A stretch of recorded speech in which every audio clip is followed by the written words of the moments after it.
Hi, we're going to continue with our novel called Roll With It. And we're going to finish up chapter 6 today. And in chapter 6, it was a full day for Allie. She went to her school and met some of the teachers, her administrator. Then she and her mom had to go to the hospital for an appointment with her grandfather. And it wasn't great news. Her grandfather is doing very well physically, but mentally his Alzheimer's is progressing very rapidly. And the doctor wanted to talk to them about some care for him, but Allie's mom and Maymay would not hear of it. They feel they are going to look after Grandpa right now.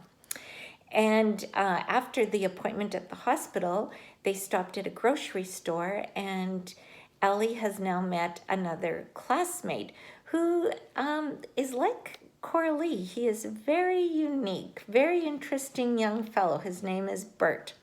And it will be Coralie and Bert that Allie is going to carpool to school with.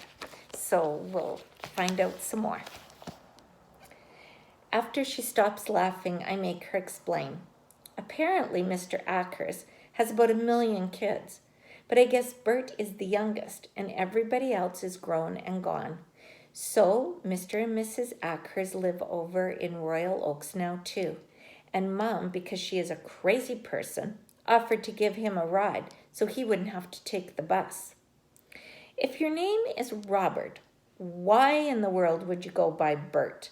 Why not Rob, or Bob, or Bobby even? Unless you're 1,000 years old or on Sesame Street, it proves you are beyond bizarre. These are all the things I do not say to Mom as we cross back over the bridge on Route 9.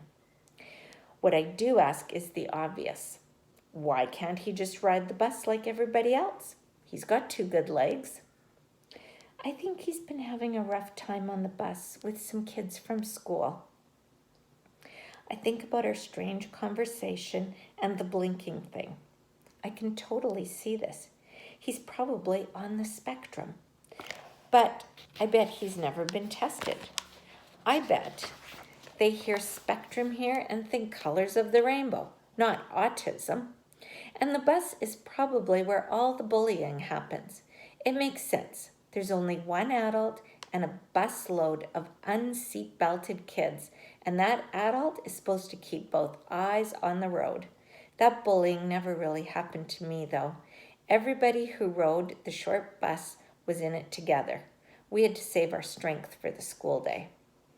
I still don't get it. Mom breaks a little too hard.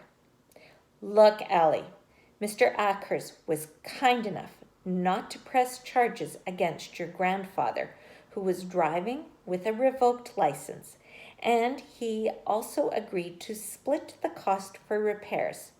Taking Bert to school is the least we can do. I see how Mom is trying to place band-aids over all the broken people. It's what she does. But today, after the school visit and the hospital visit, I just can't handle it. We have enough pieces to put together in our own lives without adding more. Oh, I get it. You're going to fix all the crazy people now, right? Mom pulls the car over so fast, the seatbelt cuts into my shoulder. Do not, she says, and takes a breath and turns around to look at me. Ever call your grandfather crazy. He is sick and we are here to help him. And as for Bert, I think you should try to be a little bit more open-minded. Empathy and sympathy, Allie. That's what we all need. Empathy and sympathy. Fine, I point to the road. Can we go now? I don't want the lecture. I just want to get out of here and forget this day ever happened. She sighs but pulls back into the lane.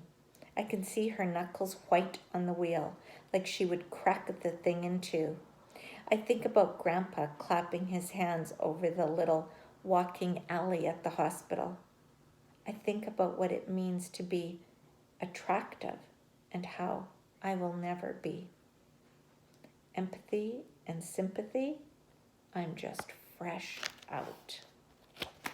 And we'll stop there. That's the end of chapter 6. And chapter 7 is called False Start. So we will pick up with chapter 7 tomorrow.